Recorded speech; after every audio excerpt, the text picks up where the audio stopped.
C'est l'euro, mais c'est aussi le mercato. Pas forcément évident de suivre tous les mouvements, tous les transferts. Donc je me suis dit, allez, je vais vous faire plusieurs vidéos cet été. Au niveau du rythme, ça dépendra. Faudra quand même avoir assez de contenu. Mais il y aura des vidéos récapitulatives des principaux transferts, tous ceux de Ligue 1 et les gros transferts des 4 autres grands championnats restants. Par gros transferts, qu'est-ce que j'entends? Les joueurs d'un certain niveau, d'un certain standing, une certaine valeur, ainsi que les jeunes cracks. Petite info avant de commencer, je ne vais parler que des arrivées pour chaque championnat et on n'évoquera pas les options d'achat levées sur les joueurs qui ont déjà joué cette saison avec le club. Ce sera vraiment les nouvelles arrivées. Pour cette vidéo, j'ai une vingtaine de joueurs. Si j'en oublie, vous inquiétez pas, il y aura d'autres vidéos. Pour chaque joueur, je vous présente ses datas et puis on en discute très rapidement. Et on va pas perdre plus de temps, on ouvre avec notre Ligue 1 et pour un joueur du PSG, un gardien, Matvei Savonov. Gardien russe de 25 ans qui jouait à Krasnodar en première division russe, 20 millions, contrat jusqu'en 2029. Alors vous voyez ici, vous allez vous dire, ce ne sont pas les stats qu'il nous montre habituellement, c'est pas les rapports de performance qu'il a l'habitude de mettre dans ses vidéos. Effectivement, c'est son profil Football Manager. Je vais utiliser ça quand j'ai pas pu sortir un profil data pour X ou Y raison. Vous inquiétez pas, pour la majorité des joueurs, j'ai les profils statistiques. Ça vaut ce que ça vaut, mais ça fait une base visuelle. Au global, il y a rarement de grosses erreurs. Il faut savoir que chez FM, ils ont un scout par club en Europe. Donc c'est quand même sérieux. Ce ne sont pas des chiffres au hasard. Il n'y en aura pas beaucoup. Mais quand j'ai pas pu sortir les données, ça vous montre quand même un aperçu des forces et des faiblesses. Donc pour en revenir aux joueurs, je l'ai pas personnellement suivi. Les analystes semblent dire qu'il a un profil à la Donnarumma, justement, avec plus ou moins les mêmes forces et faiblesses. Très grand lui aussi, 1m92 avec de très bons réflexes et puis plus de mal au pied. Donc voilà, on verra bien comment va se passer la cohabitation, sachant que Safonov, il a déclaré récemment qu'il ne venait pas pour être numéro 2, que Campos ne lui avait pas dit ça, donc la concurrence va être rude.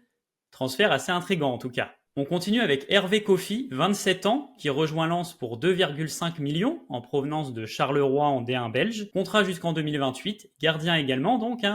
On a entendu que Lens aura sûrement besoin de vendre. Samba va sans doute partir, faut trouver quelqu'un.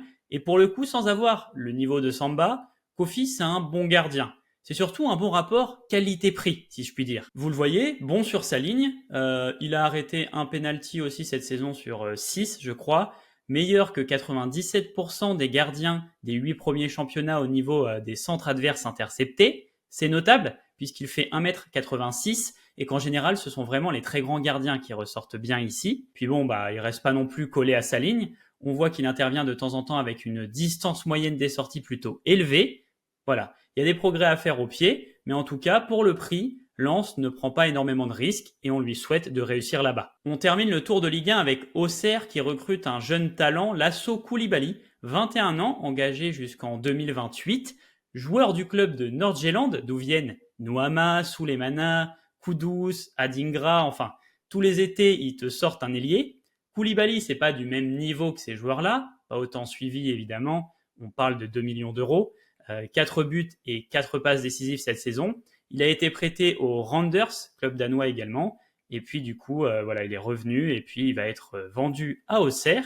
Ce sera tout de même une curiosité du championnat, sans être forcément le crack absolu. Profil un petit peu remuant, bonne activité défensive aussi. Bon voilà, pour 2 millions, Auxerre renforce le poste après sa montée. On valide. Allez, on entame la PL avec un joueur qui vient du même club que Lasso Koulibaly, Ibrahim Osman, 19 ans, ailier également.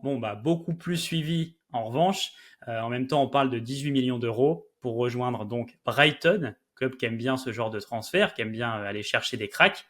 Effectivement, Osman, c'est très au-dessus dans son championnat. Il est à 10 buts et 8 passes décisives cette saison, avec de grandes qualités de percussion. Voilà, vous le voyez, très remuant, top 10% à son poste dans l'attaque de la surface, les dribbles et les courses avec ballon.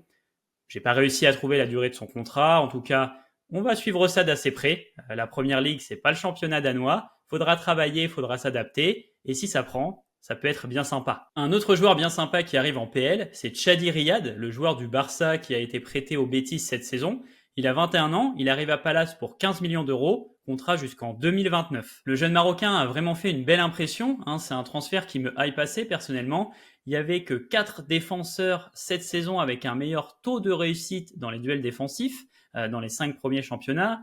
Voilà, il est très propre, peu de fautes, peu de cartons, peu de déchets dans les passes. Plus de mal dans les airs par contre, et si le déchet dans les passes est assez faible, c'est aussi parce qu'il a pris peu de risques à la relance. Il n'y a pas beaucoup de jeux progressifs, après ça peut être les consignes de relance courte de l'entraîneur, mais en tout cas voilà, on a vu ce qu'il pouvait montrer dans sa défense au sol, et vu comment Crystal Palace fait une belle seconde partie de saison bien emballante, bah voilà, personnellement j'ai hâte de voir ça. Igor Thiago à présent rejoint Brentford pour 33 millions, c'est pas rien. Un avant-centre brésilien de 23 ans, 1m91 qui sort d'une saison à 29 buts et 5 passes décisives. Il évoluait au club Bruges en D1 belge. Grosse saison du coup comme je l'ai dit. Il s'est blessé au genou en mai, il n'a pas rejoué depuis. La grosse question comme souvent c'est est-ce qu'il arrivera à maintenir un niveau de performance similaire? Voilà, il fait une seule saison en Belgique, il n'a pas énormément de recul à haut niveau, mais il a un profil intéressant. Contrat de 5 ans. Petite curiosité ici aussi, est-ce que ça va prendre? Mais dans tous les cas, on suivra ça. Lucas Bergevall, 18 ans, rejoint Tottenham jusqu'en 2029 pour 10 millions. Le milieu offensif danois était très courtisé, notamment par le Barça, qui était dans la course, mais c'est le club anglais qui le récupère. Il évoluait en première division danoise et il est considéré comme l'un des plus gros prospects de sa génération là-bas. Vous le voyez dans le rapport statistique, il est très au-dessus et on a hâte de voir ce que ça peut donner en Europe. Faudra lui laisser le temps de se développer, mais il a montré beaucoup de facultés avec ballon, capable de marquer, de donner de bonnes passes, voilà, très habile. Donc on va suivre ça avec très grande attention, forcément. Autre jeune intéressant qui rejoint le championnat anglais, Rodrigo Gomes, 20 ans. Il a rejoint les Wolves pour 12 millions d'euros jusqu'en 2029, sort d'une saison avec 7 buts et 7 passes décisives. Il arrive de la première division portugaise du club de Estoril. C'est un piston milieu latéral, parfois ailier. Vous le voyez, il ressort énormément dans les données offensives et très faible dans les données défensives. Donc c'est un petit peu particulier. Je suis intrigué de voir comment il sera utilisé. En tout cas, les Wolves renforcent encore leur vivier de jeunes joueurs portugais. On va enchaîner pas mal de profils FM, vous allez voir. Là, ça va être que des jeunes. On reste du côté des Wolves avec Pedro Lima, un pari quand même, 10 millions pour un joueur de 17 ans qui évoluait en deuxième division brésilienne. En effet, il a montré de belles choses, un profil un petit peu à la Thiago Santos du LOSC. C'est un latéral droit lui aussi. J'ai pas réussi à trouver la durée de son contrat, mais c'est un transfert qui va forcément susciter l'attention de ceux qui, comme moi, suivent beaucoup les jeunes joueurs. Ensuite, Luis Guilherme, ailier de Palmeiras, vrai prospect de 18 ans, un ailier technique qui compte quand même assez peu de temps de jeu en D1 brésilienne, donc c'est un pari. On parle quand même d'un investissement de 24 millions d'euros par West Ham. Club intéressant, mine de rien. Ils arrivent à attirer, que ce soit Paqueta, Kudus, etc. Contrat jusqu'en 2029 pour le jeune, qu'il va falloir bien accompagner lui aussi, mais en tout cas, qu'il laisse entrevoir un potentiel intéressant. On part du côté de Chelsea avec un autre jeune de Palmeiras, sans doute le Brésilien le plus suivi avec Hendrick, Estevão Willian, 17 ans. J'ai pas trouvé la durée de contrat. Apparemment, on tourne autour de 34 millions d'euros, mais je pense hors bonus, vu les montants qui étaient évoqués à la base, ça parlait de 60 millions, etc. Joueur très en avance, très doué techniquement, c'est un ailier droit, 4 buts et 2 passes décisives en 900 minutes cette saison.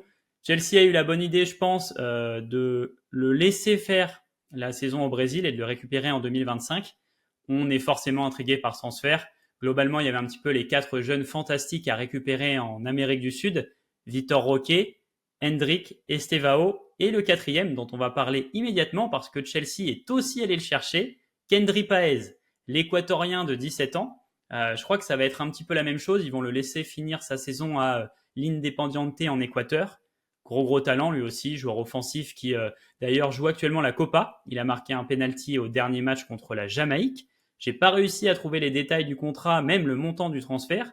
En tout cas, on se demande un peu comment tout ce monde-là va pouvoir cohabiter à Chelsea, va pouvoir trouver des minutes avec le nombre de joueurs qu'ils ont, notamment en attaque. S'ils veulent le prêter à Strasbourg comme ils le font pour certains joueurs, nous on dit pas non. Allez, départ vers la Liga avec encore un jeune prospect d'Amérique du Sud, décidément. Bon bah ça, vous êtes au courant, c'est Hendrick, le jeune avant-centre de 17 ans qui rejoint le Real pour 47 millions d'euros hors bonus aussi, il me semble. La deuxième plus grosse vente du championnat devant Vinicius et juste derrière Neymar. Sacré montant quand on connaît le secteur offensif du club espagnol. 5 buts et une passe décisive en 887 minutes en 2024. C'est un joueur qui montre de très belles qualités dans la mobilité, dans ses aptitudes physiques également. Voilà, il est lui aussi en avance pour son âge, très suivi depuis un moment. Lui aussi est à la Copa, même s'il a très peu joué. En tout cas, contrat au Real jusqu'en 2027. Est-ce qu'il sera dans la rotation? Est-ce qu'il sera prêté? Affaire à suivre. Un autre qui rejoint le Real pour 5 saisons, pas grand chose à vous apprendre, c'est Kylian Mbappé, libre de tout contrat. Ici dans les stats, il est comparé aux avant-centres, pas aux ailiers, je le précise. Bon, Mbappé, c'est 52 buts et 18 passes décisives cette saison, impliqué sur 70 buts du coup. Un peu en mal de finition depuis quelques mois, on l'a vu aussi sur les phases de poule de l'Euro. Il aura besoin d'être en confiance pour briller au Real Madrid. Personnellement, j'ai pas trop de doutes sur sa réussite là-bas, mais bon, je suis très intrigué comme tout le monde, je pense, surtout par l'animation offensive du Real la saison prochaine. Alvaro Diallo, l'ailier de Braga, s'engage pour 5 saisons avec l'Athletic Bilbao. Il a 24 ans, peut jouer sur les deux ailes du terrain, et comme vous le voyez, il est identifié comme ailier buteur par mon algorithme dans son profil. Il ressort pas nécessairement dans les données de percussion, et il a marqué 16 buts cette saison. Et le pire, c'est qu'il en a manqué un paquet également, donc voilà, c'est un joueur qui se procure beaucoup d'occasions.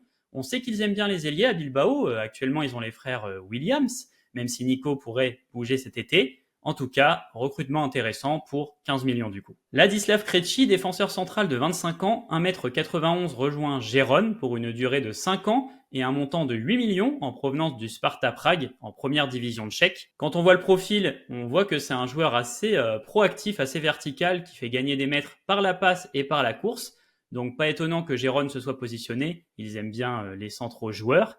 Fort au sol, moins fort dans les airs, et attention à ne pas recevoir trop de cartons, mais en tout cas dans le profil, on comprend le recrutement. Le prochain joueur part de Gérone pour le coup, et il va en Bundesliga du côté de Leverkusen, c'est Alex Garcia, le milieu de terrain, transféré pour 18 millions d'euros pour 5 saisons.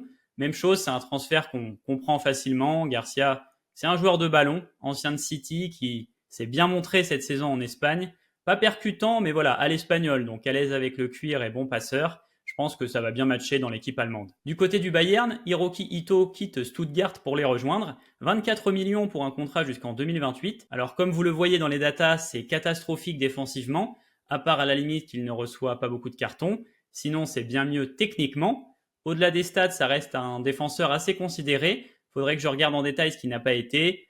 Mais bon, au moins ça donne un côté intriguant au transfert. Est-ce qu'il aura les mêmes données défensives ou pas? Dernier joueur de la vidéo, Martin van de Voort, le gardien belge de 22 ans, 1m92, rejoint définitivement Leipzig. Il vient du club de Genk en D1 belge pour 10 millions d'euros et s'engage jusqu'en juin 2029. C'était le gardien de ma vidéo sur les joueurs à suivre en D1 belge justement. Les données n'ont pas vraiment bougé. Bon sur les arrêts, sur les centres, jeu long correct, jeu court plus délicat sur le taux de réussite, avec très peu d'actions hors de sa ligne. Ça va être intéressant de le voir en Bundesliga, il était quand même pas mal suivi, puis Gulacsi a 34 ans, donc faut préparer la suite. Voilà pour cette vidéo, vous avez vu que je n'ai pas parlé de la Serie A. En regardant hors option d'achat des joueurs déjà présents comme De Ketelaere à l'Atalanta par exemple, j'ai pas nécessairement noté de transfert particulier. Si j'en ai oublié, on en parlera dans une prochaine vidéo. J'espère que le concept vous plaît, ça permettra à ceux qui n'ont pas le temps de suivre d'être un petit peu à la page et puis d'avoir les données des joueurs en question. N'hésitez pas à liker, partager, commenter pour m'encourager, vous abonner pour suivre mes vidéos régulièrement, et moi je vous dis à bientôt l'équipe.